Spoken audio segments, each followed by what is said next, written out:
Good afternoon, and hope everyone is having a happy National Library Week.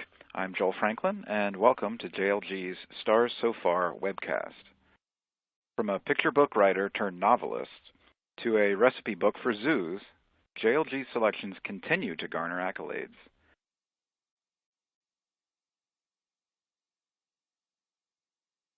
Today, Deb and Leslie have selected 20 books with multiple starred reviews. But before we turn it over to them, I have a few housekeeping items. Please turn off pop-up blockers in your browser, as these may cause problems when viewing the webinar. If you're experiencing technical problems, please use the Help button on the audience console, and the webinar tech team will get to you as soon as possible. If your screen becomes locked, try using F5 to refresh the webinar console, and if you're on a Mac, use Command R. Need credit? A Certificate for Continuing Education credit is available in the certification folder. It will also be available in the archived presentation. If you want to follow along, a handout of today's titles is in the Resources List folder. If you have any questions or comments, you can send those in at any time via the red Q&A box. And please join the conversation on Twitter. You can tweet us at JRLibraryGuild and use the hashtag JLGWebinars. Deb, I understand that some of today's titles have been starred in every journal, and many of the spring releases aren't even out yet. That's absolutely true, Joel. It's been a busy season, and the stars are popping out everywhere. And just when I thought, okay, this is what I want to talk about, I see something else. So it's like we always say, so many books, so little time. So let's jump right in there. This first book makes me want to sing, Burn, Baby, Burn. I can't believe you did that. I can't help it. Oh, wow. It's 1977.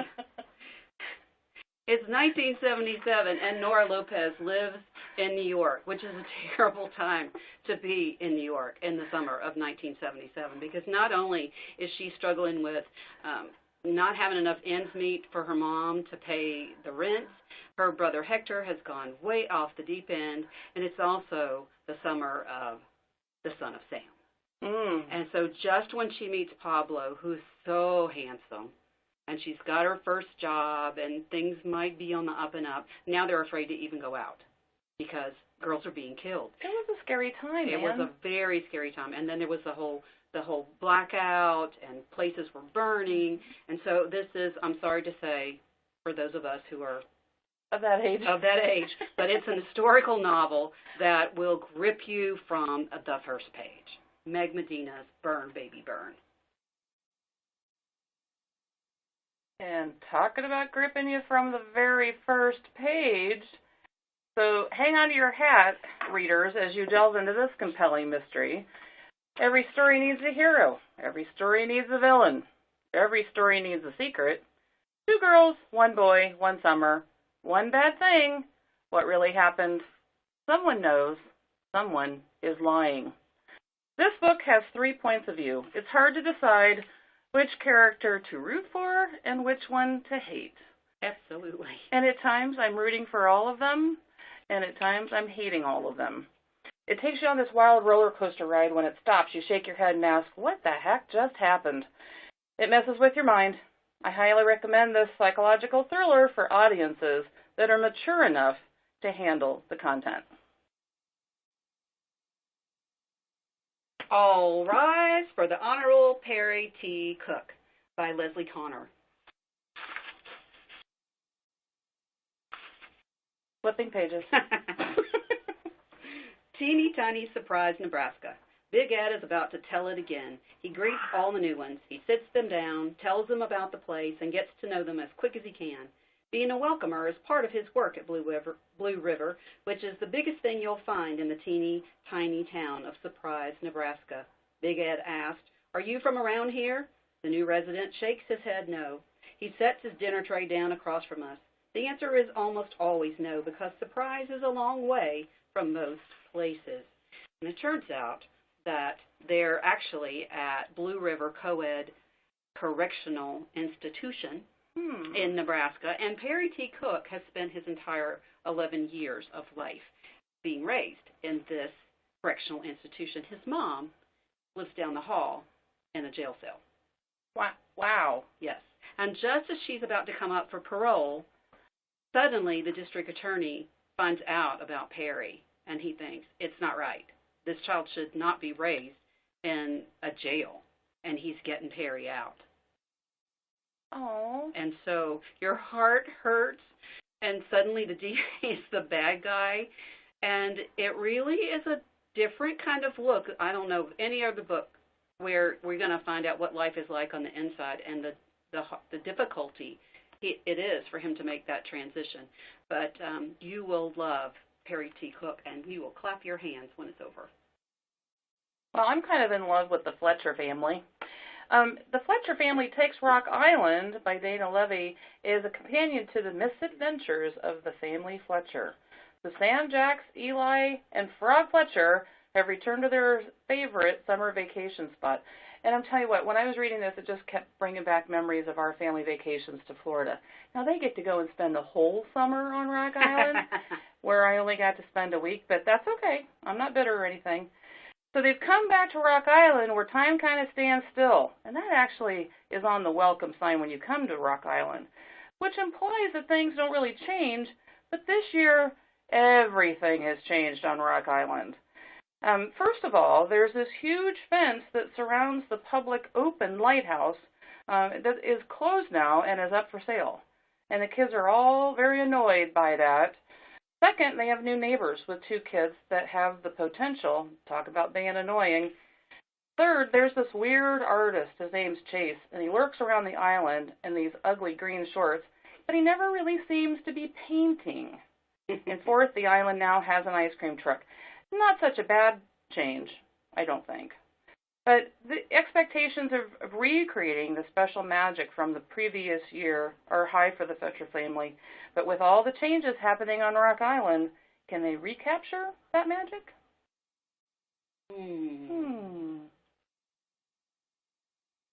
By the way, listeners, Deb and I are drinking the most awesome tea. We are having Downton Abbey tea that is the most amazing thing ever. So we're going to have a sip. Have tea with us. Mm-hmm. So the next book you can see on the slide is for middle grades, 5 to 7. And you know how I always say when I'm reading these books, and sometimes I'll say, oh, these kids are in so much trouble. There is no way this can end well. And then I look and say, oh, it's a middle school book. Thank goodness. It's going to end well. It's going to be all happy ending. Well, not quite. Oh. I love Erin Kelly. She wrote her first book, or published her first book last year, Blackbird's Life, was so good. And so I saw her with this book, and I went, oh, I'm having this book. I'm reading it next. And it's almost like a Cinderella story. 2 little girls from the Philippines. They have an evil stepmother. I mean, you just want to box that woman in the head. I mean, she just is so bad. But the 2 girls, the older girl, box her in the head? Yes. Box her in the She's head. She's bad. Ooh. Oh, must be really bad. She is so bad to those girls. And you're waiting for her to get her little comeuppance. But what happens to her, I don't want to spoil it, is all along, Soledad, the oldest girl, she's got plenty of issues herself. She's not the nicest kid on the block. Is she a bully? I think, yeah, a little bit. Ah. And I think we see her do a lot of change, and we also see kind of where this whole bullying thing comes from. So I think it's good for kids to see, you know, that bullies can change, and bullies don't have to be little boys. Have you ever seen Mean Girls? I have seen Mean Girls. Oh, you mean the show? No. I mean the show. No, I haven't seen the show. I'm reading books. But I love that these are diverse characters. There's boys, there's girls, there's kids of all races and backgrounds in the story, rich kids, poor kids, and everybody kind of comes together in this Cinderella tale that doesn't quite have a perfect happy ending, but it's a very satisfying one. I think you'll like it. Cool. We'll talk about liking a book. Spot the Cat is a wordless book with a double entendre title, which keeps kids looking for a cat named Spot. So you have to spot the cat in the pages. as the cat goes, and I love this because you know, Deb, that I have a poodle that is a walkabout poodle, right? She likes to escape from her fenced-in yard, and she takes little walkabouts. Well, this kitty escapes through a window, and he goes on a walkabout the city. And it is, I'm pretty sure I'm safe in saying that it's New York City that this kitty is walking around in. And his owner, his boy owner, has found out that the cat has escaped, and so he prints up lost cat flyers, and he is sometimes not very many steps behind his kitty. And the boy finally kind of gives up because it's been a whole day adventure of posting all kinds of lost kitty signs while that kitty has gone everywhere between the farmer's market and a kite-filled park and wanders past a very famous museum. All the while, the boy is just frantically searching. But he returns home, and I'm not going to tell you how it ends. Is Spot at home, or is he still on a walkabout? Oh. But it's not a dead cat book. It's not.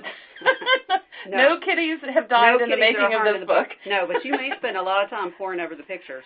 Because it's sometimes pretty hard to find that cat. Which reminds me, because it is wordless, remember that all our wordless books are all marked that way, so that you're prepared for the reading with your children, because really that's how you do it. And so you'll want to make sure you go to the book detail page and click on the link that will take you to how to use a wordless book with children. And there's tons of ideas right there. I happen to be a lover of wordless books, and I know you are too. Absolutely, absolutely.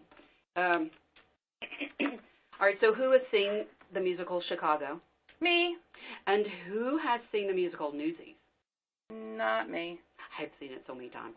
How many times have you seen it? Oops, 6. She stopped. She had to think about it for a minute. I had to count. I think 6. And who has seen CSI? What? CSI. Me. That's what this book is. Isabel Feeney, Star Reporter, is a mix of those 3 things. Isabel Feeney is a reporter in Chicago during the time when it was women's death row, because all these women were, killing people. And they were on death row waiting for their sentence, waiting for it to happen.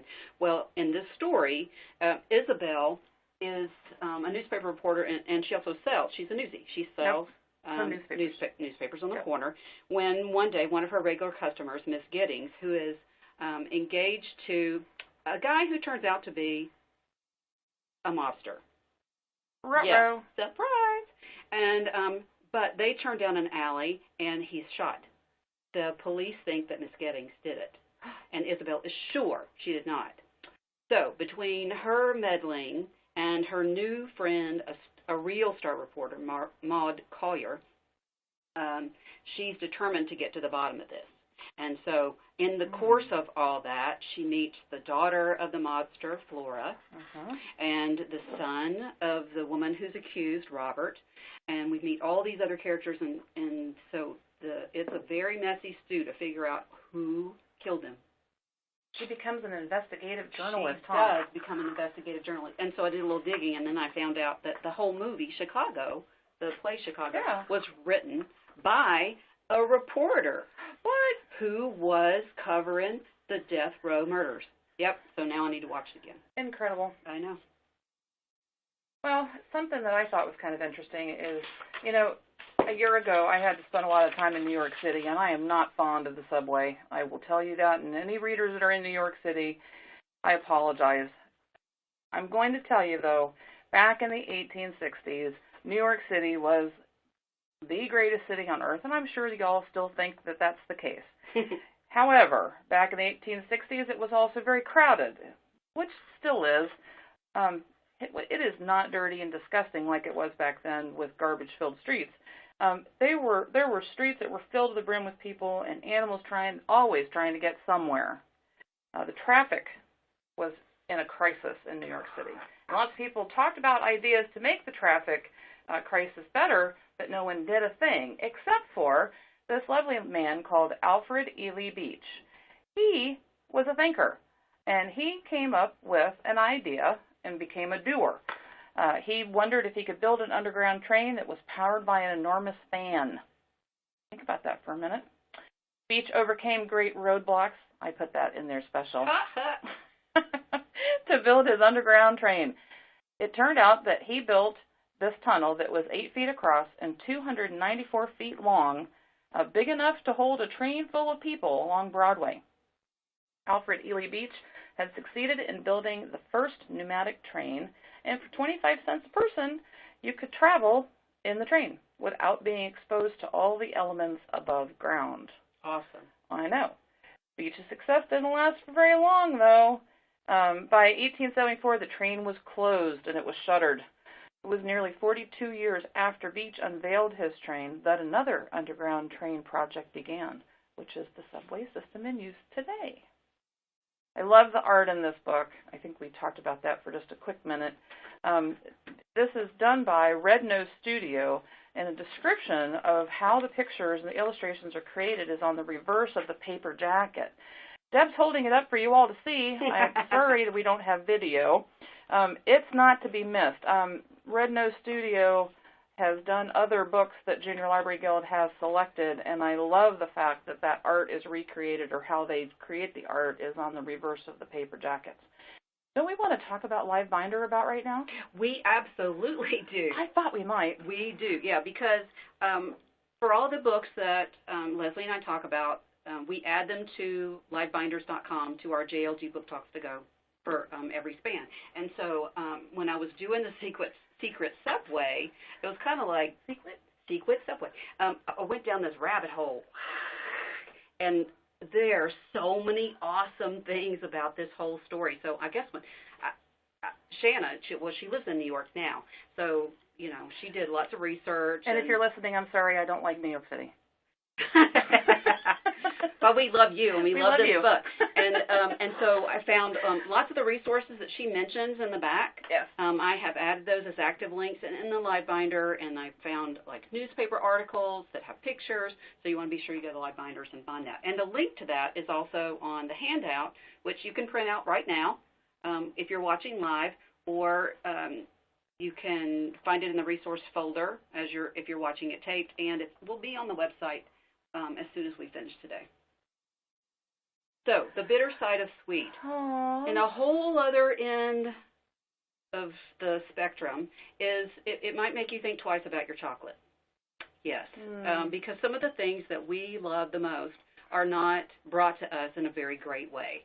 And so this is Tara Sullivan's second novel. It's about the harvesting of the beans that make chocolate. Cocoa.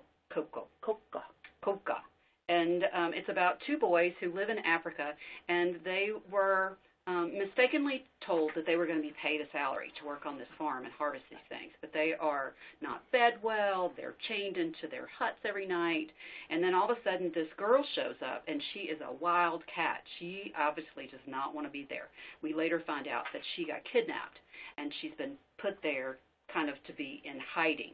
Forced into labor, like some of the other kids in this story. And so the three of them, through a series of events, escape. They become,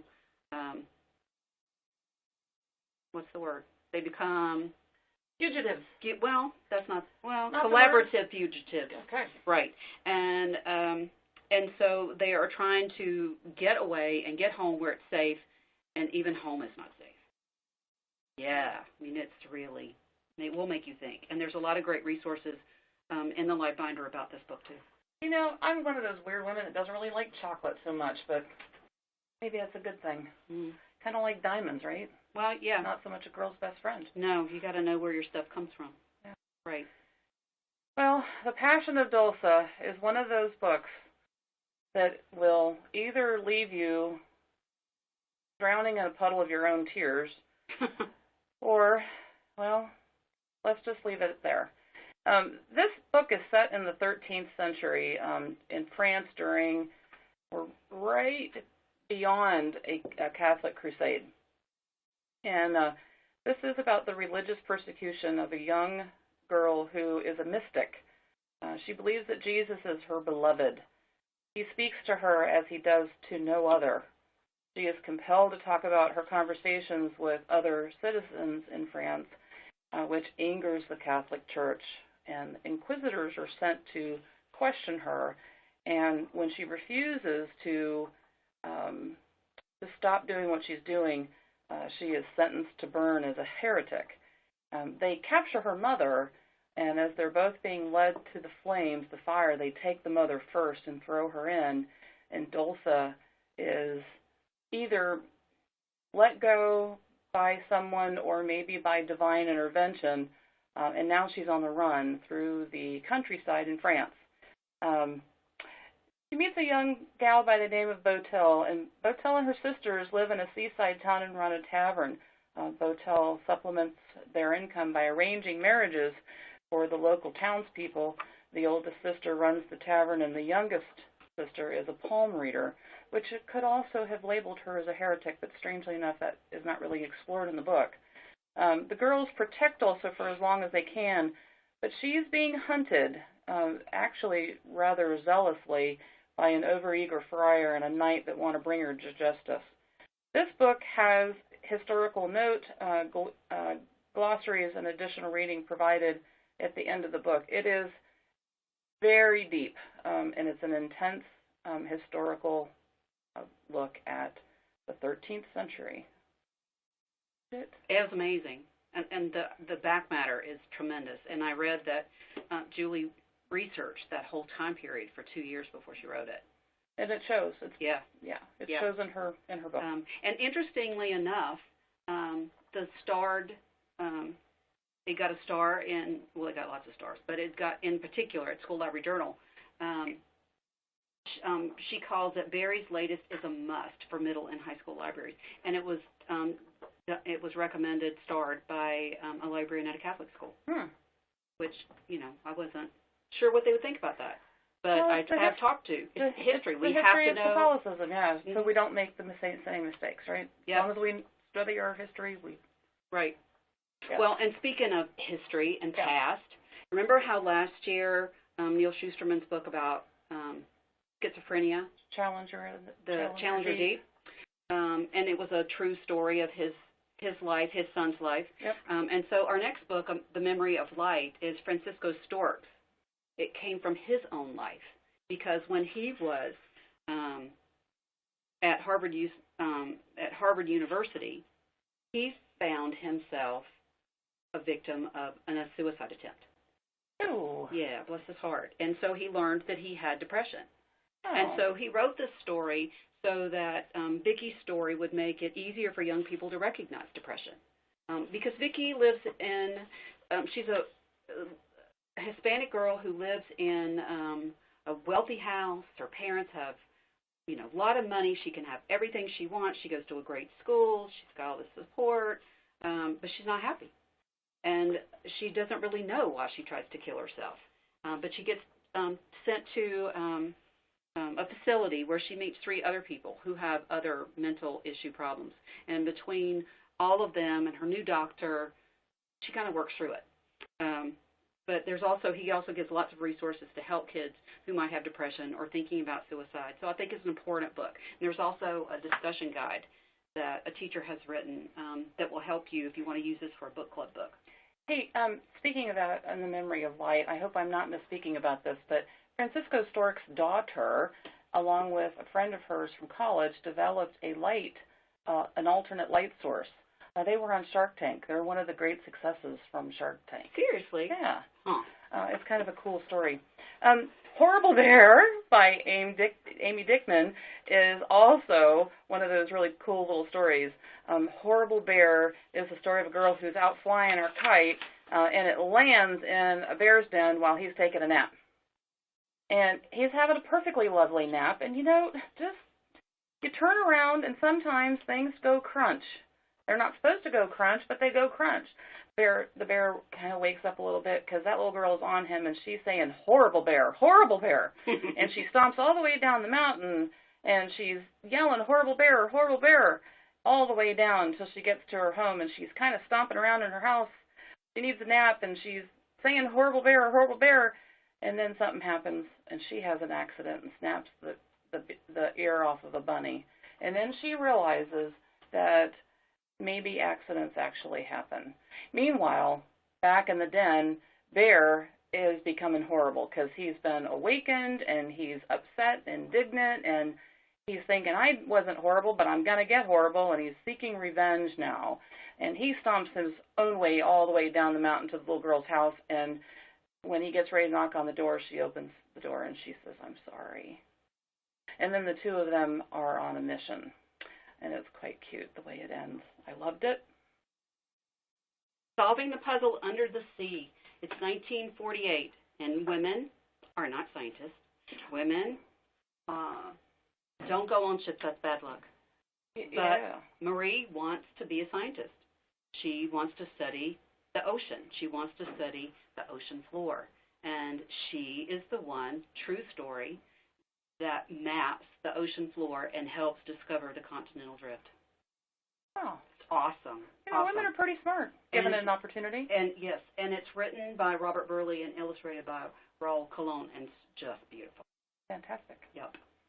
Talk about a fun book. I love Worms for Breakfast and How to Feed a Zoo by Helene Becker. Have you ever wondered what it takes to feed animals in the zoo?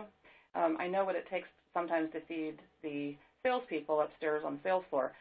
But this is the story of zookeepers who have to manage a lot of different diets, from carnivores and herbivores, insectivores. I didn't know this term before. Foodivores. You ever heard of that one? No. Fruit eaters. And omnivores. We're an omnivore, and we have that in relationship to skunks and raccoons are omnivores as well. We eat anything and everything. Yeah, I know. Kind of gross, huh? So this book, readers are going to follow along as lunches get mixed up. And there's real-life recipes in here.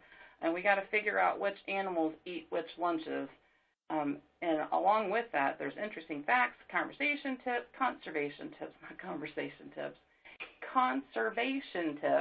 and actual recipes that keep the readers engaged. Here's really a cool one. It's called Predator Popsicle. You serve this frosty favorite to felines on hot days for buckets of fun. You'll need one large animal bone, either deer or cow, and a 5-gallon bucket of water. You place your bone in water and stir in the freezer until water is frozen solid. Number 2, you remove the ice with the bone from the bucket. It is now a Predator Popsicle. 3, you float the popsicle in the tiger's enclosure pond like an iceberg, and you watch tigers study, fetch, lick, gnaw, and play with their frosty treat all day long. Do not cook this at home. Do not feed at home. No. Soar by Joan Bauer. Oh, I'm probably 12 years old. That's what the doctors think. I could have been born anywhere, but it was most likely in Indianapolis, Indiana. At least that's where I've decided I was born, because that's where I was found. Specifically, I was found at Computer Partners Limited in the snack room, right by the coffee pot. What? So this is a story of a little boy who was left in a computer area, and one of the computer guys, engineers, adopts him. But when he's 10 years old, he has an illness that hurts his heart, and he needs a heart transplant. And because of it, he can't run anymore. He can't play baseball anymore. I know some of you get the sports categories because sports is not your thing, but I'll tell you right now, if you don't read this book, period, you'll be sad. You will really be missing it. It's a great story of where does joy come from, and does it really matter if you win? It's not just about baseball. It's about the hope that this little boy brings to a town that has made some mistakes. Yep. Well, these animal tricksters haven't made a mistake. They've actually perfected the art of disguise. So this book called Masters of Disguise, Amazing Animal Tricksters by Rebecca Johnson. In the animal kingdom, survival is the name of the game, and not everything is as it seems. Some animals rely on clever tricks to fool predators or prey. I love this book because each chapter sets the stage with a master disguiser and the tricks it uses to fool its predators, and where in the world you can find the trickster. For instance, the assassin bug hides itself in a coat of many corpses. It actually, its favorite prey is ants. And it, which is the one on the cover. It is the one on the cover, and it injects in the ant this poison that liquefies its inside, and then it sucks its guts out, and then it piles that corpse on top of itself with this kind of sticky stuff. And so they have watched these bugs, and these assassin bugs have been known to pile as many as 20 corpses on their backs. It's kind of gross. The science behind each of these creatures is explained with an afterword provided by the author, and kids will learn that these tricksters have adapted their clever disguises through evolution, and it's coded in their DNA. It was kind of a gross but fun book. Yeah. You tell that story once, and you won't ever have to shelve it again. Wolf Hollow. I'm so glad you're going to talk about this book. I know. Lauren Wolk. This is Lauren's debut, can you even believe it, novel. And already, boom, 4 stars. It's crazy how that happens, isn't it? It might be more than that now. But I'm not sure Lauren got the memo that it has to have a happy ending, and everything works all out in the end. But it will not leave you once you read this. The year I turned 12, I learned how to lie. I don't mean the small fibs that children tell. I mean real lies fed by real fears. Things I said and did that took me out of the life I'd always known and put me down hard into a new one. It's a story of 1943 when a strange bully girl shows up in town and turns everything upside down. And the power of what one voice can do to a town. And the power of hope and the power of believing. Yes. Bravo. Tissue book. You made me believe. So Peter Brown has graduated from the picture book world, where he has written and illustrated many picture books. This is his debut into middle grade novels, and I'm so excited that I get to talk about this. It's the story of Roz the robot, who's been shipwrecked on an island filled with all kinds of wild animals. She quickly learns that she isn't built for off-roading adventures, but she does learn how to adapt. She's a robot after all. And because she's curious, she decodes the language of the animals and learns that they meet every morning. They set aside their differences, and they all get along, and they have a morning meeting. And she makes friends with lots of them, although many of them really don't want a robot as a friend. She wins them over. And the beavers teach Roz how to construct a dam. The deer show her how to garden. Turtle tells her about climate change. And a little mishap makes Roz a mama to a little gosling. Roz learns how to survive on this remote island with the help of her new friends. But as she finds happiness, it's kind of zapped away by an unexpected visitor to the island. Because Peter Brown has written and illustrated so many beautiful picture books, he's developed a gift for blending his illustrations with words. There are beautifully expressive illustrations in this book that just add another layer to this lovely story. Summer Lost, middle school story of Cedar, who is moved into a new house because life is different for them. The father and the brother were killed in a car accident a year ago. And this summer, they're learning how to regroup. And in the midst of that, she meets a boy named Leo who works at the Shakespeare Festival, and she gets a job. And it's a story of a friendship and how that friendship helps heal where she is. It's Allie Condi's debut middle grade book. You know, Deb, I don't know that we've ever talked about this, but, my parents divorced when I was about 10. And so did Kate DiCamilo's parents.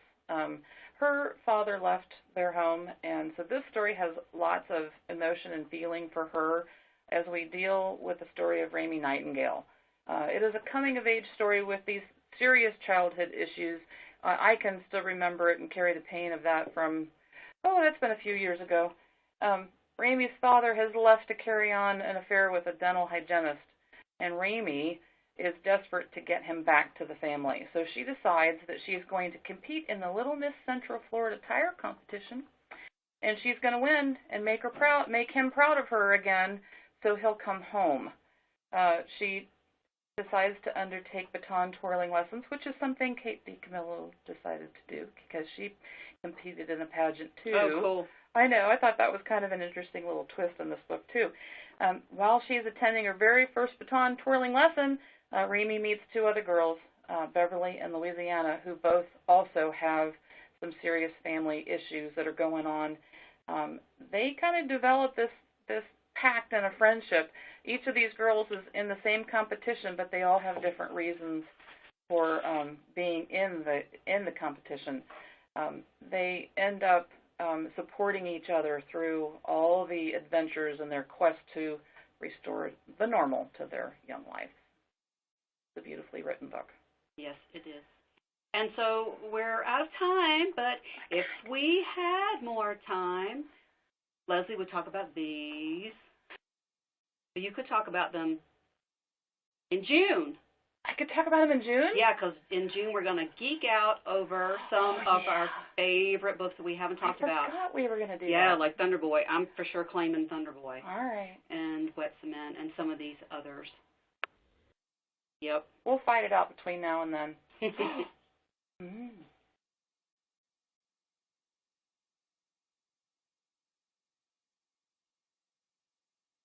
You're going to be interviewing Kwame Alexander sometime soon, right? I am. Tell us about that, Deb. Well, next month, Kwame is going to come. We're going to have a little informal chat about his new books, a companion to the crossover called Booked, and his new picture book called Surf's Up, and that'll be May the 12th at 3 o'clock Eastern. So I'll be there. Be sure to join us. And don't forget to join, look at the website for the post-presentation blog post, which has links to today's books and book talks for the ones we didn't get to, and look in the live binder for additional resources. Awesome. All right. Well, thank you very much, Deb and Leslie, for another awesome webcast. We also want to thank our participants for joining us today. If you'd like to know more about JLG and its services or our new categories, contact your account rep or send an email to sales@juniorlibraryguild.com. Tomorrow, you'll receive an automatic email regarding today's webinar. And if you follow the link, you can watch the archive webinar and print your certificate of attendance after 10 minutes of viewing. So, until next time, thanks again for joining us, and happy reading.